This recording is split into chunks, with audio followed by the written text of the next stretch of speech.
Target of some of today's 2,800 Allied sorties. During one of the missions, the U.S. lost its first aircraft to Iraqi fire in more than a week. Military.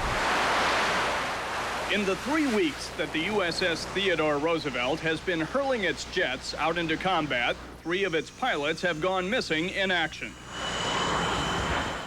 2 of them left preschool-aged children back home in the States. Those children may have lost their fathers, but they've inherited 5,000 uncles, the men of the carrier called TR. A maintenance officer announced on the ship's TV Wednesday night that he was taking up a collection to make sure the missing pilots' kids could someday go to college.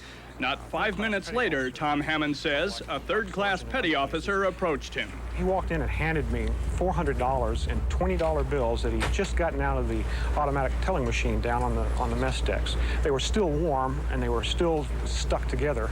And you understand, $400, that's equivalent of perhaps his entire disposable income for the month.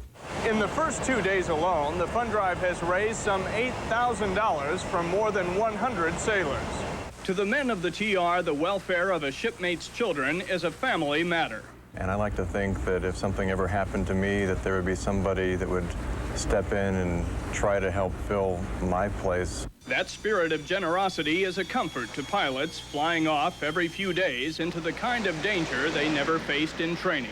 If the pilots draw better pay and garner most of the glory, it doesn't set them apart from the sailors who clean their canopies or lock on their catapults. They're the men that send them off every day and bring them back aboard. They cherish each man and each mission they go on, and it hurts them in their heart when they don't come back, and that's what they're showing.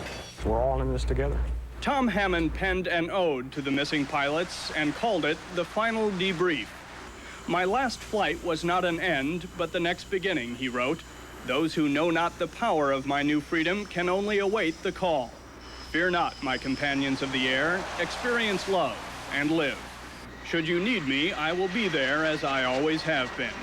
Remember, I am your wingman, now and forever. Brian Jenkins, CNN, aboard the USS Theodore Roosevelt in the Persian Gulf.